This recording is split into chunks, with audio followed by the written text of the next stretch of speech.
All right, ladies and gentlemen, thanks for joining us here for the Pondcast episode 32. Like always, that's Anthony and I'm Steve. And we'll have a special guest joining us here a little bit later in the show tonight. Woo! So once again, we thank you for joining us on this first Monday in February. So a couple cool things we want to get started on, at least, well, we think they're cool, but we're turtle nerds. So we're hoping you think they're cool too. One of my favorite things that gets published every so often is the Colonian Research Foundation, along with the IUCN TFTSG, publishes a semi-annual checklist. For a while, these checklists were published every year, but the last one was issued in December of 2014 after nearly 2 years. The previous one had been released in January of 2013. That one added all sorts of cool range maps.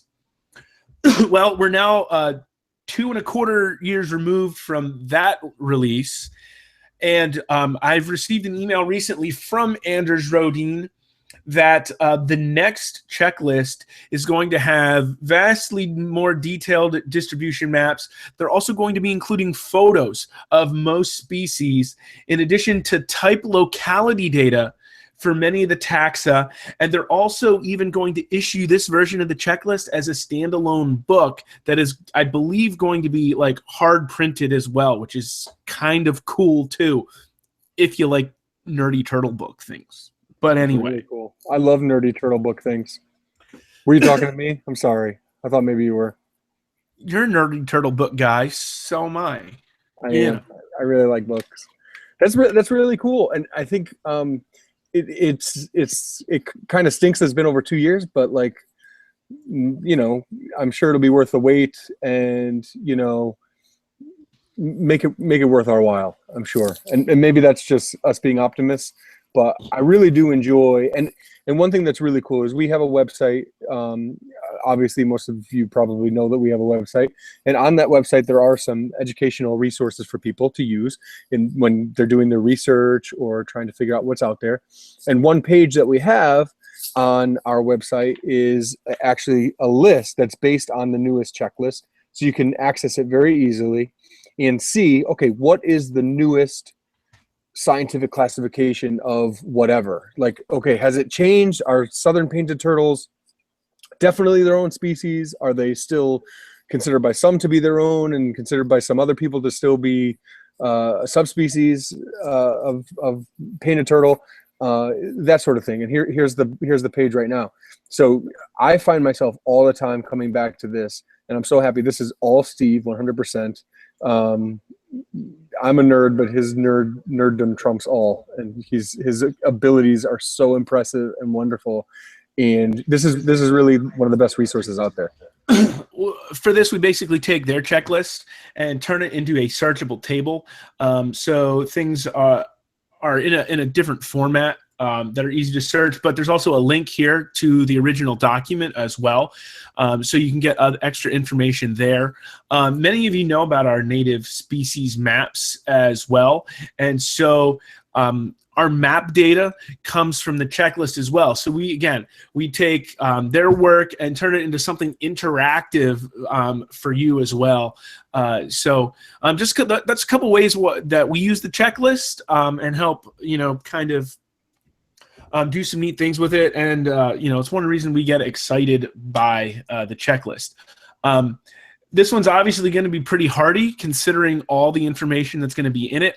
I don't know if that's going to be kind of a one-time update and the next one will be a little lighter, so it takes less time. No idea what that plan is at this point, but, you know, we'll wait and see. And I've been anticipating the next edition of the checklist for quite a while.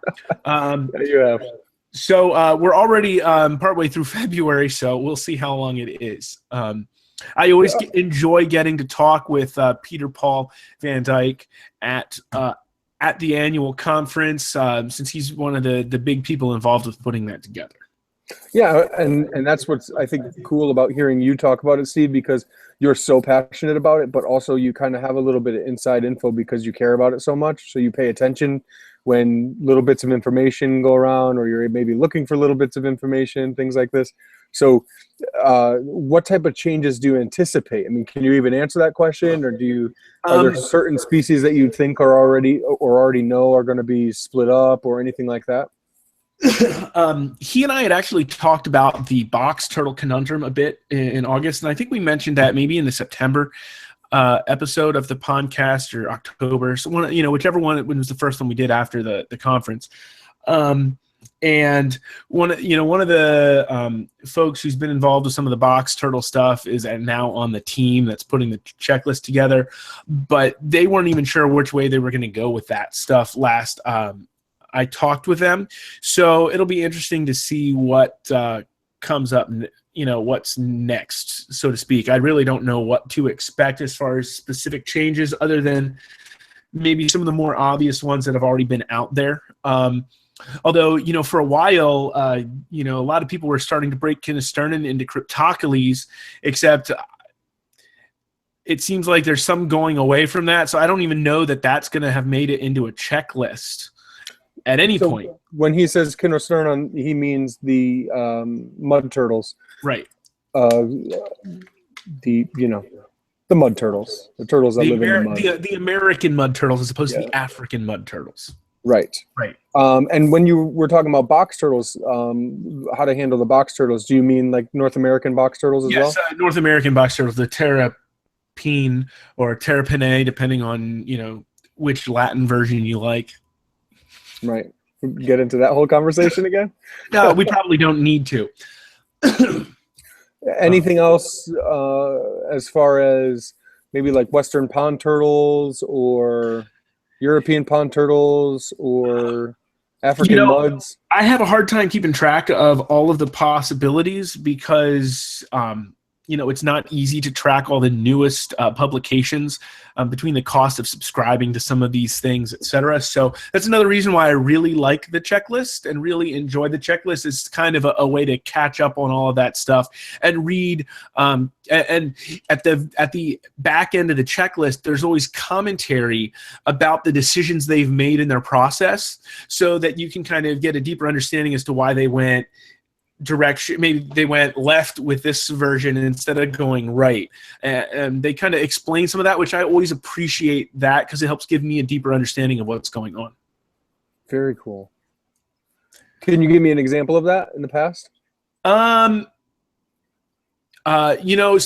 fact, in the last checklist, there's even a discussion on some of the terrapene box turtle stuff, for instance, that is really interesting to read because some of those studies came out before that previous checklist. So it mentions most of them during that checklist and talks about them just not quite feeling comfortable with either one of them to really go anywhere other than the former version. But they've actually listed most of the alternatives in the checklist as well.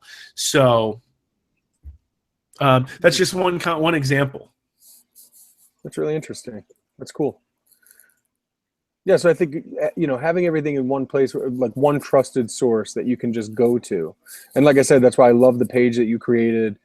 I use it all the time just to make sure that my, scientific nomenclature is up to date. If I'm writing something and I want to know, okay, is this considered whatever now, or has it been changed officially or whatever? Is it still a toss-up? I can come right to that page and know exactly what I'm dealing with and go from there. So thank you for the resource, and thank you for your passion for this, because I think it's tough to digest, it's tough to navigate, it could be tough to find for some folks like myself. So having you put it in a convenient location and kind of in a more digestible form is really appreciated, at least by me. But you already knew I appreciate you, so it is what it is. Speaking of educational stuff, I know there were a couple of things in the New York area that you wanted to highlight that were coming up. Yeah, I don't have the dates right in front of me, but there are two kind of conference type things. They're both in March. So the New York Turtle and Tortoise Society is later in March, that seminar, which looks really good. Do you have the date on that? That one's the 25th of March. 25th. Let me throw that up here. Here is the rundown on the seminar that the NYTTS is putting on, and they've got several speakers coming in for this this one-day seminar. Runs basically from 10 to 5, and it's right in it's in Yonkers, so it's in New York, in the heart of the city. Well, I don't know if I call it the heart of the city, but it's Well, close. not the heart, but it's not like it's on the outskirts. Right. George Heinrich here. He's actually a guy that I've gotten to know at the last 2 conferences. He's based in Florida, and he and another friend of ours, Tim Walsh, are also doing this, what they're calling the Big Turtle Year. And so their goal in 2017 is to capture in the wild and see in the wild one of every species native to North America native to the United States during the course of 2017. So they're going to be making multiple what we call herping trips around the country to see every species in the country in 1 year. So another kind of cool thing that George is doing. And they're not trying to capture and take the animals or anything. They just want to actually observe, maybe get measurements on, photograph, that type of thing. Just for all the PETA folks out there. Right. Yeah. Precisely. Just wanted to clear that up before it became an issue. Yeah, but it's a really cool project that I know they're really passionate about, and I was really excited to hear about. So looking forward to updates on that. And you can follow their blog too. Maybe we can get that up by the end of the show. Yeah, I'll. You know what? I'll start looking for that while you kind of talk about the other event is the first Saturday in March instead of the last Saturday in March. So March weekends are bookended, and this one's at Hofstra, which is also in the New York area. Right. And we've got a friend who's a professor in believe the biology department at Hofstra, Russ Burke. He does a lot of great work with terrapins, for instance. Oh, I didn't know that he was at Hofstra. Yeah, I'm pretty sure that's his university. I have his, I have his business card here somewhere in my desk, but I'm sure I knew that, but then just forgot. Russell Berg, Department of Biology, Hofstra. Yep. That was fast. I'm impressed. Good work. Good work. I've got a nice stack of them in my desk there, so yeah, this one looks good too. I mean, I've wanted to make it out to one of these. Having a couple small kids at home, it's been really difficult for me to actually get out just at those moments. It just hasn't worked out. So, and this one again, I'll be on a work trip, so I won't see you at this one. I'll probably see you at the New York Turtle and Tortoise Society one. But yeah, I mean, it looks good. They're going to be talking about whether or not sustainable take is something that's possible with any turtle or tortoise species, which I think is really interesting, and really looking at that subject. From both ends, and really trying to figure out what the real deal is, instead of just kind of hating the idea of taking animals from the wild and saying no, but actually trying to figure out from both sides, the person that is trying to support a family or feed people who are going to eat turtles one way or another, how maybe we could be more planful around that. Talking about ready or sliders, solutions to abundance and inappropriate release. Such a wonderful topic that will never go away, probably within my lifetime. And other things as well. So I think there's some really important topics there that relate to everyone, and then there's also some species specific stuff that could really benefit a lot. And there's another one I really like too, hatchling herpers, which is tapping children's passion for turtles, which is so important because as we all know, tapping into that newer generation who's coming up and really teaching them the right way to do it, and supporting them, giving them a chance to grow on their own, giving them a chance to start where we all started, and care about animals and become ambassadors for animals, and particularly turtles, is so important. So looking forward to both of those conferences, seminars, and hope that anyone in the tri-state or Northeast area will make it out to those. And I also appreciate that they're this time of year too, so that they don't really conflict with a lot of the busy summertime turtle conferences that we know about. I think that's one reason why they are at this time of year, honestly, is because, for instance, the keynote here, Dr. Charles Innes, he's a pretty big name in turtle conservation as well. He's a busy guy. He's a veterinarian. He does a lot of sea turtle work. I know our own Amanda Sargent has gotten to work with him when she was at New England Aquarium. I believe he's done some stuff for TSA and other organizations from time to time as well. So very cool. Very cool. I think Dr. Pritchard used to come up for the New York Turtle and Tortoise Society seminar as well for a time. I think I might be wrong, but I didn't used to go in those days, so I couldn't tell you for sure. But I think I heard that. So don't let me be a liar, but it's possible. I could be lying. So. All right. Sounds like our guest is just about ready to join us here. So we're going to try to call him in right now. This will be his first time on, so hopefully the tech works for us right away. So don't hold your breath, apparently. Don't hold your breath, ever. We've been working with this software for a long time, and you think that I would understand it more, but I don't.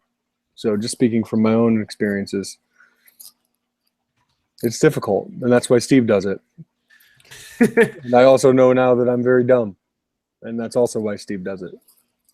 So for anyone out there who's wondering, that's why. Just saying. So, any other news, Steve? Well, I can talk because you talk while I figure this out. Let's do this. Since you have the tough job to do, let me show everyone a turtle or a tortoise. Hold on. One or the other. What about both? Cross-contamination. I'm not doing that. No way. Be right back.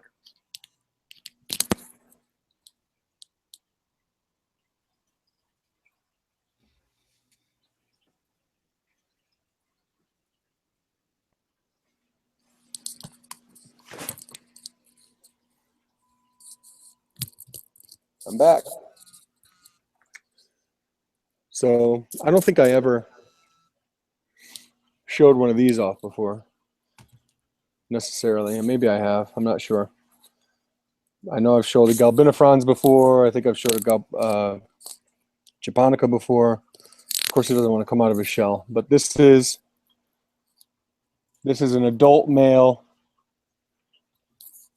Vietnamese black-breasted leaf turtle, which everyone knows is my favorite species, and he's sitting right here next to me, so I had to show everyone. And I just want to show everyone the immense size of this little guy. This is Wang. He's our male breeder. Terrific turtle.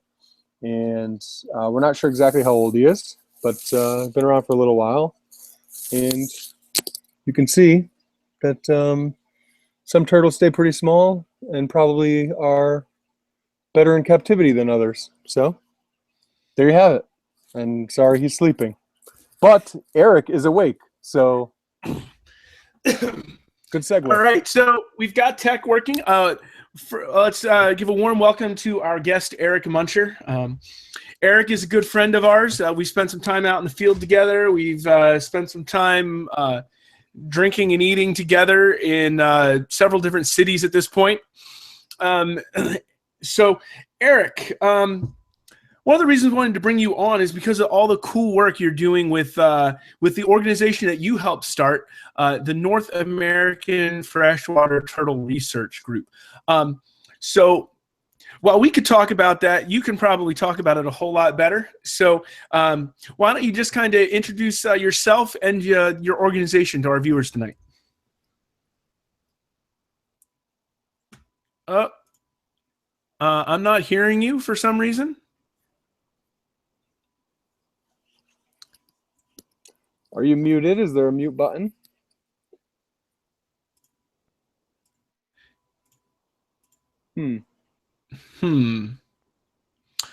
Well, he looks handsome, and that's what's most important. Yeah. There he is. There we All go. right. There he is. Yay. I was already going to mention that you looked handsome. Thank you. It's the number one precursor. I appreciate it, Anthony. It's a prerequisite for getting on this show.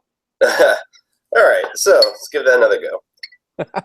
My name is Eric Muncher. I direct the Turtle Survival Alliance's North American Turtle Research Group, which is a group designed for long-term population monitoring of wild populations all across the United States. We started in Florida, where we have 8 sites. We have 3 sites in Texas and a site in Pennsylvania right now.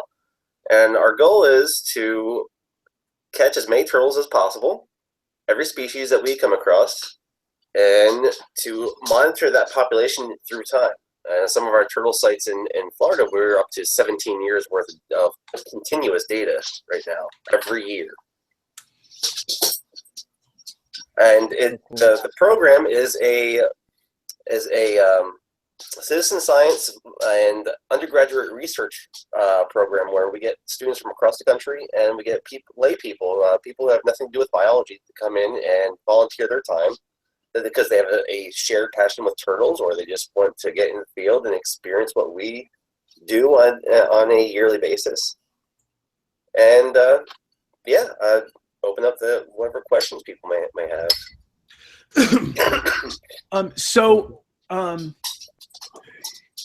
If somebody wants to get involved, how do they do that? So there are several ways where we post what we're doing across the country. We have a Facebook page that is for North America Freshwater Turtle Research Group. We also are the Turtle Survival Alliance's official North American group. So you can go to the Turtle Survival Alliance's website, turtlesurvival.org, and there is a volunteer tab on that website, and we are one of the sub-tabs on that volunteer tab, where it will give you our little page on the Turtle Survival Alliance's website, and it will give you every single trip that we have planned for that year, where we are going, what we're doing, what to bring, and my email, of course, is there as well. Oh, there you go. Great. Yep. Mm-hmm. My email is there, of course, to contact me if there are any questions and concerns. You can see we have a trip coming up very, very soon to Comal Springs in Texas. It's our largest site in Texas. It's a 24-acre spring-fed lake, gorgeous site where we have a lot of turtles. And this is going to be the 5th year that we've been working that site. That's so cool. Yeah.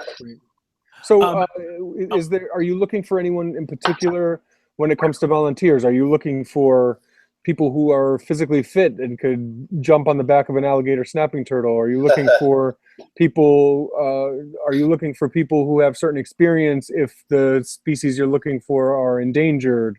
Anything like that? That's a good point. Our sites have certain regulations that we have to abide by because we get permitted by the state agencies to work in these sites, like Florida Fish and Wildlife, Florida Department of Environmental Protection, Texas Parks and Wildlife, things like that, where we have to abide by before our permits. In Florida, we can't allow anybody in the water in our sites that is below 17 years of age due to presence of alligators, manatees, things like that. So anyone who's 17 years of age or older can volunteer for us. If they don't feel like they can stay in the water, all of our sites are primarily swimming sites where we swim after the turtles. The temperature ranges from 70 to 74 degrees year round. So if you don't think you can handle that temperature base, there are other things that you can volunteer for. Canoeing, we always need people who can follow the divers around catching turtles and put them in canoes. There's also the processing side, where once we catch a whole bunch of turtles, we have to spend a couple hours actually measuring them, marking them, assessing their health, and anybody can help with that and be taught how to do that. So cool. Steve, did you have a question before I cut you off? I was going to say, another note too, along that same line, because of certain regulations. For instance, at least for 2017, our Pennsylvania sites will be closed to outside volunteers for the most part. And then as we kind of figure out how these sites are going to work, we might be able to open them to more volunteers in the future. As I recall, Eric, you have a spring break week down in Florida as well, which might be easy for college students to get involved with. That's correct. It's on the website there. That's March 18th through the 26th. And we'll be at 8 different sites. Wow, that's so cool. That's my type of spring break. It's a whirlwind. If you stay the whole trip, you are exhausted at the end. You are, yeah, I agree. I bet. We in 2 years that we've done this type of trip where we hit 8 sites, we have gotten over 1,100 turtle each year. Wow. It's one of those things that just every time I can't believe it. Just such big numbers. Yeah. So Steve, you mentioned our site when you mentioned the Pennsylvania site. Could you guys talk about the collaboration a little bit? Yeah, sure. Well, I guess a year and a half ago now, Eric and I met at the Turtle Survival Alliance conference in Tucson. I think didn't Andrew introduce us at the kind of icebreaker? The first social, yeah. Yeah, that's right. Andrew was like, "Hey, you guys are from Pennsylvania. Hang out." It was basically how it went. And so by September, we started talking about finding a way to do something in Pennsylvania. Yeah, to put stuff together. So cool.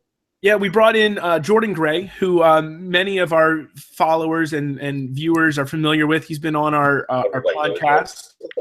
And, well, let's be honest, he makes himself very visible to just about anybody who can do anything with turtles. So,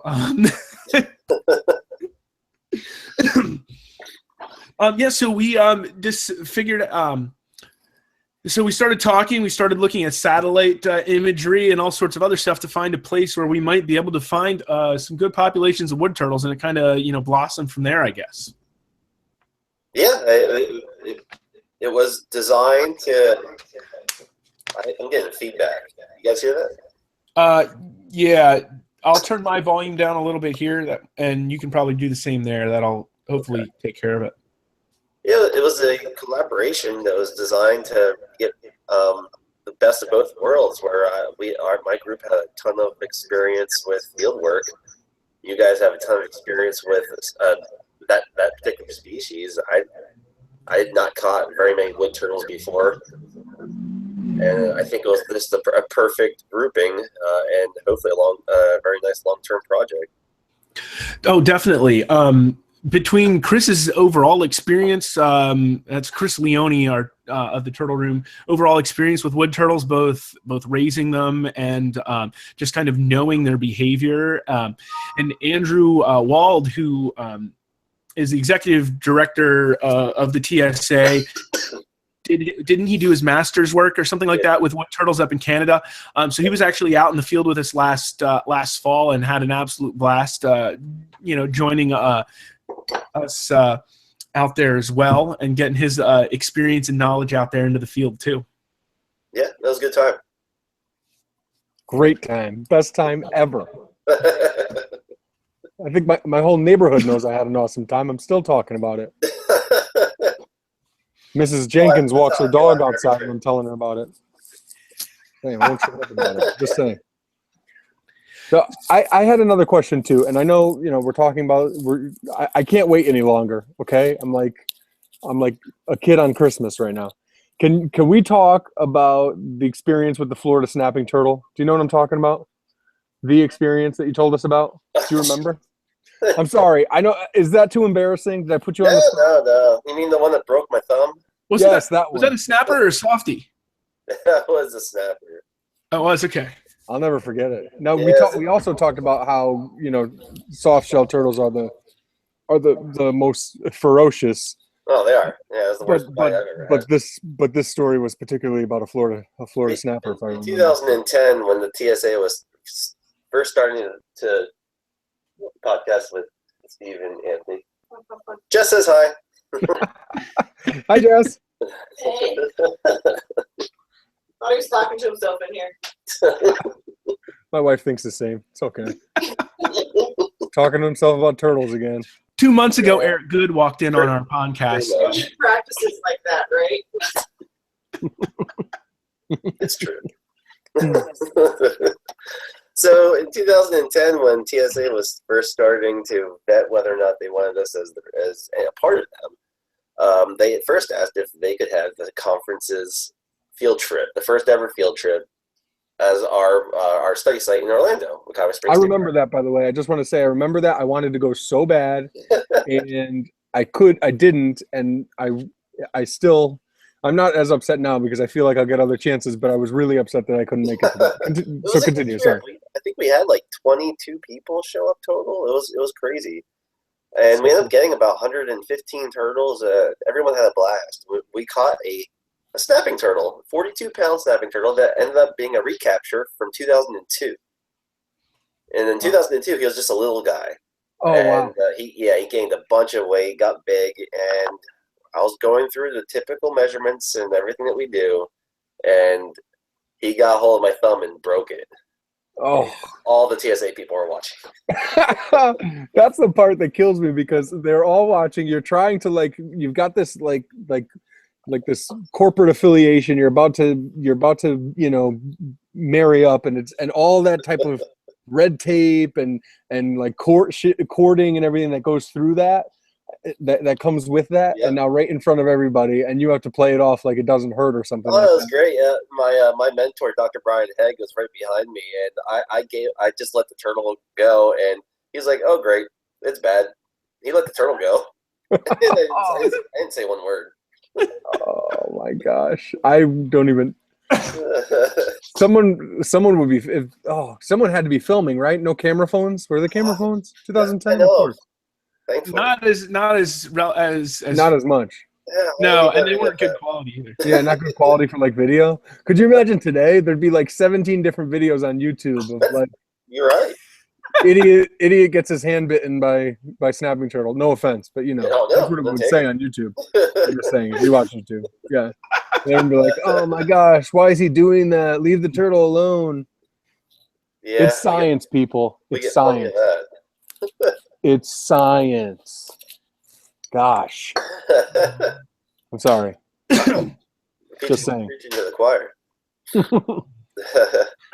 So for a guy, and I also thought this was interesting too, but for a guy who got his thumb broken by a large snapping turtle, you think soft shells are the most fierce? I'd rather have my thumb broken again than being bit by a large adult female ferox. Ferox being that's the Florida soft shell. Yeah. Yeah, I had that bite happen to me about 2 years ago, and it bit in the meaty part of the thumb, and it just tore just a chunk of flesh out and bled profusely. Wow, how many turtle inflicted scars do you have? A lot. Too many to count. This is so good. I've been bitten by every species that we study other than alligator snapping turtles, thankfully. That's the real reason he wanted to site in Pennsylvania. We'll see some wood turtles, some spotties, some painted turtles, and for the most part, other than the occasional snapper, the bites won't hurt. Right. That's the trick when you step on a bear trap or something. Be careful. Knock on wood, please. Somebody. Yeah. My desk is real wood, so we're good. Good. Show off. So, Eric, another question I'm sure some people have. So long-term monitoring studies, what exactly does that mean for people who haven't really heard that term before? And what kind of research comes out of a long-term monitoring project? Okay. So long-term monitoring, turtles are extremely long-lived. Most people know that. And to get any basic life history parameters from them, you have to study them year after year after year after year. And hopefully, for greater than 10 years, really get a picture of what's going on within the system they're living in and within their population, or the species populations themselves. For instance, our study site, one of our study sites in Florida, we've been doing for 17 years. We have 4 primary species, where 2 of them being river cooters. We've caught just about 1,100 of one species and about 700 of another. And over time, we've gotten an idea that we have a pretty good idea of what the population estimates are for those turtles of those species within that ecosystem. So we've caught 1,100 of that one particular species over 17 years. We have 66% recapture rate over that time. We could take that data and we can get an idea of confidence intervals wise, how many turtles of that species are actually using that environment. We also can get percent survivability over time. There are lots of turtles that will mark, say, for instance, we marked the turtle in 2001. We just recaptured turtles like that last year.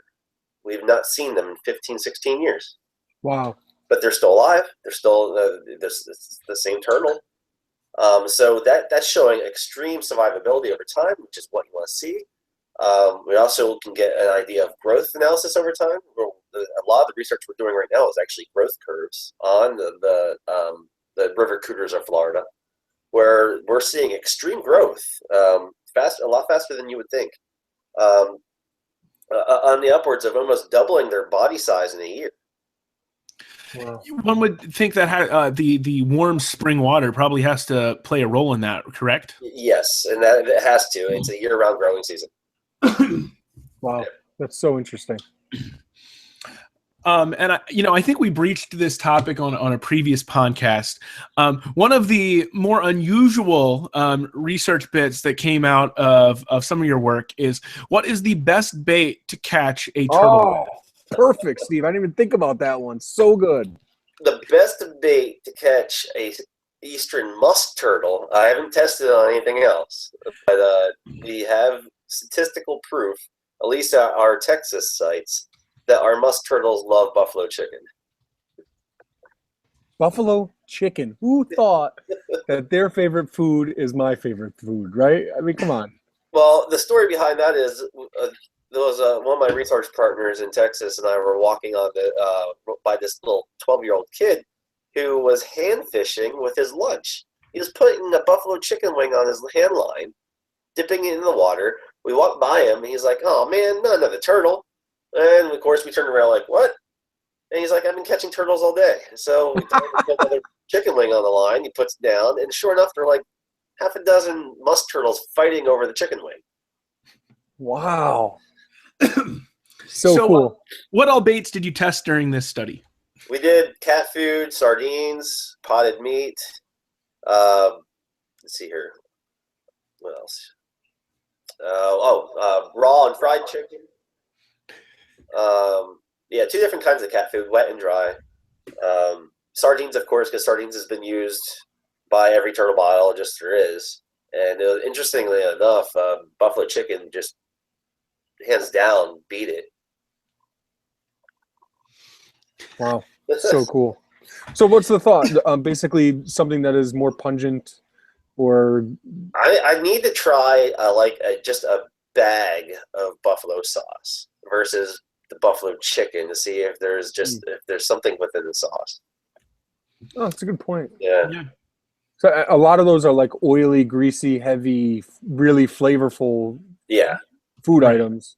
And obviously that probably travels further and has a stronger... The fried chicken part, that fried chicken would have beaten it or done as well, and it didn't. Buffalo chicken beat fried chicken. Was the buffalo chicken was fried though too? Yeah. So you wonder if that sauce had something to do with it, of course. Yeah. You would have to wonder. Wow. Man, that is wild. There is a bait you should never ever try. Never ever put cantaloupe in a hook net. Doesn't work at all? No, you'll end up with a 9-foot gator in it twice. Cantaloupe? Yeah. We asked a local fisherman in Florida. He started talking to us about what we were doing. We were telling him because we were using watermelon at the time, and we've had really good success with watermelon rind with soft shells. Believe it or not. Wow. he's like, oh, why don't you try cantaloupe? He's like, I use cantaloupe to catch soft shells. And we're like, all right, it's another melon. And kid you not, 2 times in a row, I got a 9-foot alligator, and she cost me $700 that trap because that trip because she killed 2 traps. I was gonna say that's expensive. Yeah, I think he was pulling my leg. Oh, that's great. That's all right though, because Eric went and pulled the chubs and took the alligator's eye, right? Yeah. Is that the end of that story? Yeah. So, folks, this is why you should become a TSA or NAFTRG member and get out in the field, because you're going to get some great stories, if nothing else. You'll get some experience. You kidding me? Look at this! Look at this guy's breaking his thumb and wrestling 9-foot alligators to measure cooters. You kidding me? Send money to the TSA now. Send money to NAFTRG now. They need resources. He needs to go out in some body armor or something.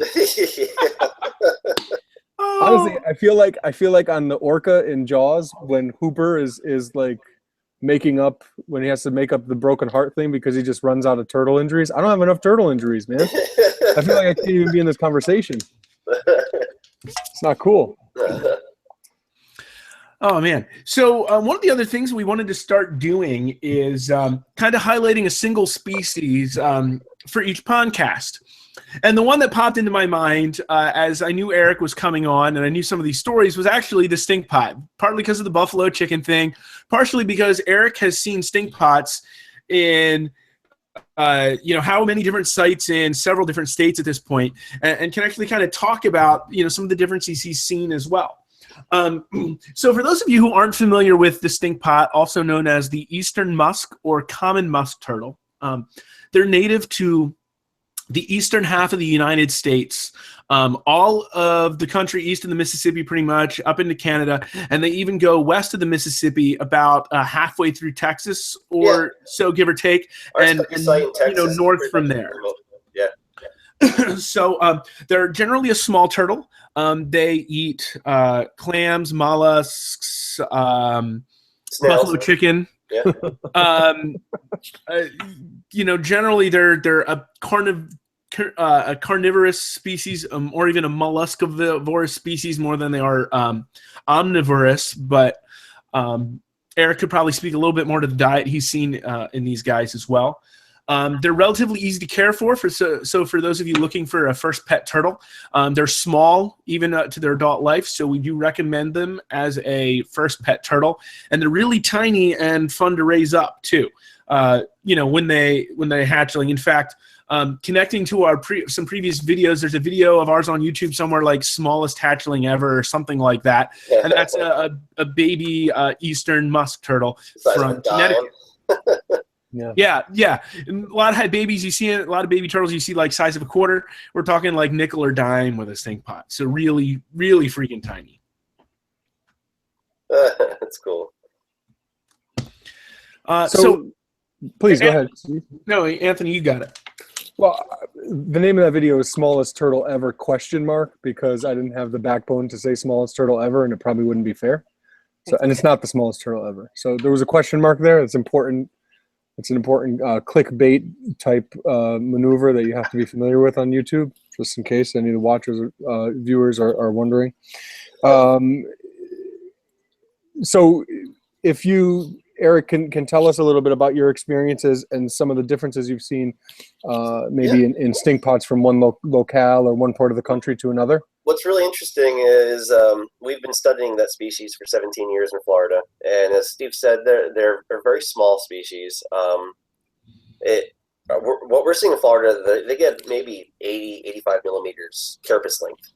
That's a pretty small turtle, and we've noticed that they don't have a very good ability of competing with congeneric species, other musk or mud turtles.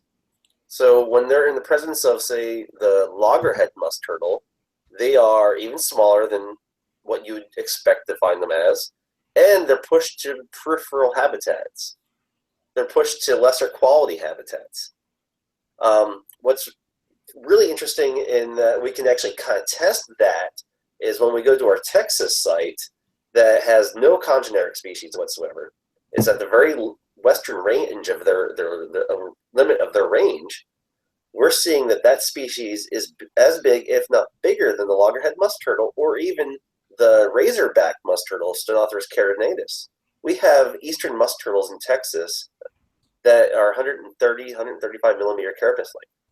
Mm-hmm. And we're seeing that their head widths are 30, 35 millimeters wide.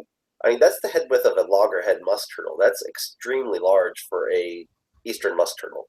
And why we believe that is happening is they don't have anything to compete with. They're free to release. They're eating prey items that might not be available to them in other habitats because the other larger, more ferocious, more aggressive Stenotherus species would kick them out of that habitat. In the Texas site, they have nothing to compete with. They are allowed to prey whatever they want on.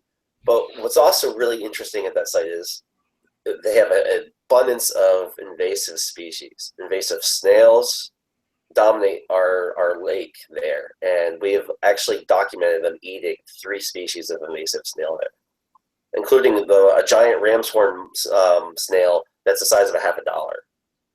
And we just see these musk turtles sitting beside this snail, just crunching on it. It's hilarious. Hold on, you're making me hungry over here. Hold on. I love having ram's horns around to feed mats and musks with. Yeah, it's just neat to see it in the wild, a native species taking on an invasive. That's really cool. Yeah, that's a really good point. Oh, definitely, especially with all the invasive clams that we've got in the U.S. at this point. They're known to eat corbicula. They've been documented eating zebra mussels. It's a really neat little turtle. Really cool species. One of my favorites. That's so cool. I have a question from a viewer. A friend of ours, Steve Rosen, asked, is there like a preferred method of notching or pit tagging or anything like that you're doing with one species like versus another, or for the Stinkpot, for example? We keep we made an adaptation to the Kegel method. Kegel's was the first notching method created back in, I think, 1939, where he uses the periphery of the shell, the marginal scutes. We have an adaptation that our group uses at all of our sites for all hard-shelled turtles, barring the wood turtle. The wood turtle has its own notching methodology that we have to abide by. So every site that we go through, every species that we go through, we use our adaptation of Kegel's notching method, but we also pit tag every turtle that we catch. Except for the wood turtles. But Right. that's a story for another day. With soft shells, we pit tag and we actually tattoo. We tattoo the underside of their carapace, where it's just a very large fleshy area. We actually have that technique published in Herp Review 6-7 years ago. It's worked out wonderfully for us. We tattooed turtles, 6-7 years ago that we're still catching to this today. That you can still see the tattoo. Wow, that's so cool. Yeah, it kind of actually heals as a brand. It's interesting. You can actually trace your finger down the mark. Yeah. Wow. So like you're literally using a tattoo machine? Yeah, we have a handheld tattoo one like you would have at a tattoo parlor. What? Yeah. That is so cool. Wow. That's more than cool. I didn't read about that. I'm not reading enough soft shell. I'll send you the paper. That's really cool. I would love to read that. Wow. So, and the pit tagging is really cool too. I mean, you'd think it's this, I don't know. It was kind of scary, but I was able to pit tag a musk turtle on our last trip out, and it was really cool. It's simple, and I think I did okay. And almost foolproof. As long as that tag, and nothing's wrong with that tag, it should live as long as the turtle does. Right. I wouldn't want one of those in No. in my inner thigh, but it worked out great for the little turtle. He didn't even complain. At this point, we have probably about $40,000 swimming around our sites. That's amazing. And how much does each pit tag cost? Typically $6 a piece, but I've ordered so many through the years that I get preferred buyer cost now at my source for $2 a piece. Wow. And for all you math nerds out there, and Steve, you could do the math to know how many turtles they have swimming around with pit tags. There you go.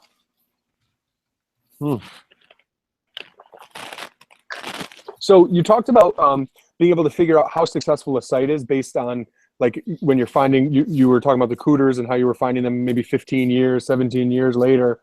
So what happens to that data as far as like figuring out, okay, why is this site successful? Are you looking at what's might be contributing to the fact that a lot of the turtles are still there 15, 16, 17 years later? That is a good point. A lot of our sites are protected sites in Florida. They're state park sites, so the habitat's still relatively good, and it's been protected over time from harvest, where most of Florida hasn't been. Prior to 2009, there was no limit on the amount of turtles that could be taken out of Florida and shipped to China. 2009, the Florida Fish and Wildlife, Florida Department of Environmental Protection issued a harvest ban, where there are strict regulations now on wild turtle harvest. You can take one per person per day for certain species. Certain species are banned outright.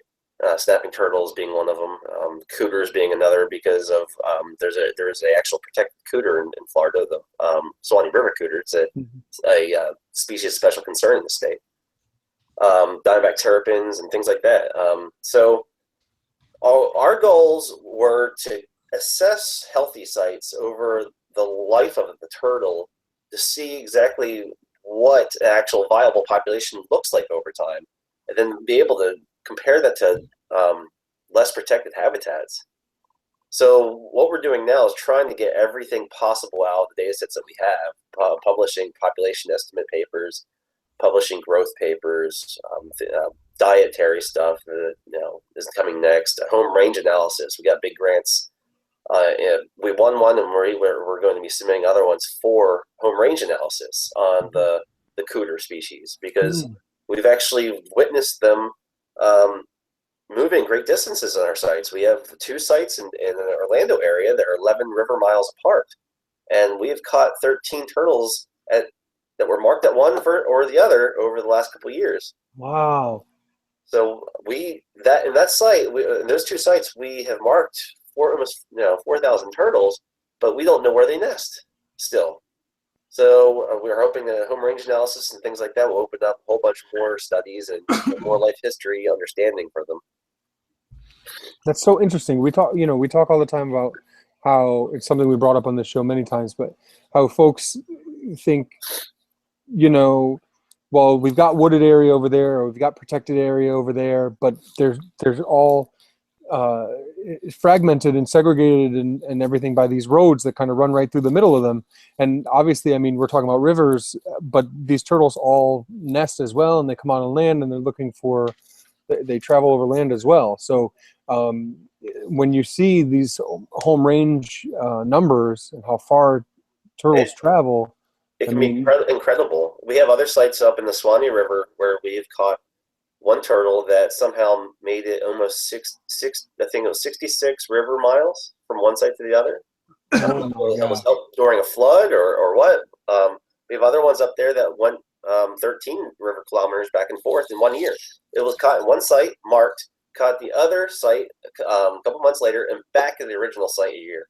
And these are just the ones you're catching. Who knows how many ones are never found dead on the road or just aren't caught. Yeah. This speaks to how important it is to stay consistent with your marking as well. And so, like, for instance, you won't mark the same numbers at 2 different sites, like within the same state, for instance, because you never know if something like this is going to happen where you're going to need to be able to tell that turtle apart. In addition to the pit tags, of course. Exactly. And actually, speaking of the pit tags, somebody else asked, about how the pit tags are injected. So talk about, specifically your technique for pit tagging the various different species. So our technique, we follow Kurt Bielman's method that he published back in 1989.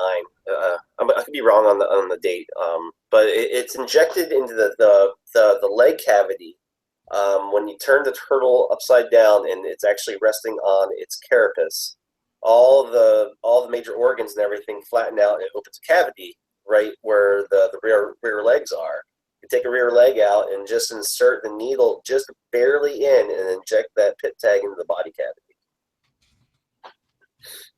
And we've had really good success over the years. It's wild. Yeah, Really cool. we closed the little wound with new skin, and turtle's sent on its way. And it's really not much of a wound at all. No, you're just tearing the skin a little bit. You don't want that needle in there far. You're just using it to open the skin up and then insert that microchip, Right. and then close that little tear with some new skin. Yeah, I can't even remember any of them bleeding. Am I wrong? Yeah, and they typically don't. And yeah, exactly. You don't want it, and if you're doing it right, they won't. It's because I did it right. We'll saying. find out the next time we catch that turtle and see if it bings. You'll never remember which one I did. But I will. If I did it right, I'll remember, and then I'll tell you and take credit for it. Yeah. Wow. That's really cool. So I mean, what are the plans for the future? Are they like, do you feel like, and again, going back to that successful site thing, is I think you weigh the pros and cons of any site, and you want to go somewhere where there's turtles, because you don't want to walk around and find nothing. Exactly. And because then you get nothing for all the information that you could publish on. But obviously, we all know turtles are in a rough situation. So could it be possible that you're out there finding a bunch of turtles and then people are saying, well, look, turtles are doing just fine in this part of the state, but really you're just happen to be in one protected area that's doing pretty well? Really what it is. You're finding local hotspots that have a viable, good population that fortunately hasn't been pilfered yet and or impacted yet. Just because you have one local viable population doesn't mean the species is doing good as a whole. Right. You have a bastion of power. Right. So we have one other question here too. What is the process for getting sites in new states? So how do you go about expanding your area, for instance? Well, that's kind of a tricky question, because we've done it through multiple ways. We did it through collaboration with the Turtle Room for Pennsylvania. In Texas, we found a site just recently because it was posted online that there are hundreds and hundreds of turtles were being fed at a local barbecue restaurant on a well-known water body in Austin, Texas. They were being served like to diners? Like No. They were being fed by the diners. Got it. So they were throwing out their scraps or whatever? Yeah. Buffalo chicken? Barbecue joints on the waterway, and the customers would be handed bread by the restaurant, and you come feed our turtles. And we went there in September, and we caught 221 turtles with 5 people in 2 days. Mm-hmm. It was neat. It was a really neat site, and something we're going to continue probably twice a year, just to see how a local population that has been fed for years does. It's just interesting because it has been impacted by humans, maybe not negatively, but it still is being impacted because they're being fed by us. Mm-hmm. So we want to see how all they're going to be doing. There's Texas cooters there, Texas map turtles, spiny soft shells, eastern musk turtles, things like that. So a follow-up for that one then. Obviously, some people might send some information about a site, but what kind of criteria are you actually looking for a site that you're going to spend the time to go check out? I want turtles. So viable population of at least one dominant species. Right. And so for viewers out there, a viable population can mean a couple different things depending on the species. But at the same time, it means that they're relatively abundant. So we can make a day or a weekend of it, so to speak, for instance. Yeah. Or they're breeding. You actually can catch juveniles. So it means that the adults are doing their job. Right. We just came across a dream scenario. I'm not going to say where because of the species is the alligator snapping turtle, but I don't want to release our location for our new study site. It's in the southern United States. Yeah, It's a dream scenario because it was an amazing capture, a surprise, and we found juveniles in a site we never thought we would. It's wonderful. And I think, so what's important to hear here is, you know, following up on my last question, what Eric's saying is he wants to study turtles. So he wants to go to a place where he's busy all day catching turtles, tagging turtles, and recording data on turtles. He's not out there to try to prove where turtles are being affected by things like pollution or over collection or things like that necessarily. That can play into it too. That might be an after effect of if one of somewhere. his good sites becomes not a good site. Then, exactly. All of our sites that we are studying definitely have issues going on. In Florida, we have water quality issues with nitrate pollutions and water loss. In Texas, we have invasive species issues. So even though they're protected sites, we still have issues that we have to pay attention to. Right. And in Pennsylvania, we haven't been there long enough to spot what the issues are yet. Yeah. I saw some water loss last year, just saying. We went and we were up to our chest in water, and then, well, Steve's chest in water, and then we came back. That was a short joke. He's not short though. No, I'm just above average. Anthony's like a mammoth. But I am also just above average for an ogre. NBA player? Yeah. But when we went back, it was dry. Were parts that were totally submerged and, you know, a couple feet underwater were turned into Oh yeah, that was awful. Muddy, gunky. That was really rough. Oh. Ugh. So do you know why the water loss in Florida, what it might be attributed to? It's the Florida aquifer. Florida has been a state that's been gaining in population for the past 30 years. And the more cement you lay down, the more people that you have drawing water from the aquifer, the less recharge you have. So the less recharge you have, the less is being actually put out by the springs. So it's all use. It's human consumption. Wow. Thanks, Walt Disney, for that. They definitely are doing a lot of good rather than bad. Yeah, I didn't mean that. I'm sorry. I meant actually Walt Disney being solely responsible. There are other culprits like big water bottling companies. Okay. I meant being responsible for the beginning of the boom in the human population. Excuse me. Yeah, that's true. When he bought land for like pennies on the dollar or whatever, and then turned it into the best place on earth that my daughter won't stop talking about. I'll be there soon. We're going soon, honey. We're going soon. It's okay. She doesn't even know what it is, but she knows she wants to go. Just saying. This conversation doesn't have to take that turn. One of our popular viewers says he's heard about Florida populations of spotted turtles, but has yet to read any journals or studies. Can you confirm they exist, or have you not come across any?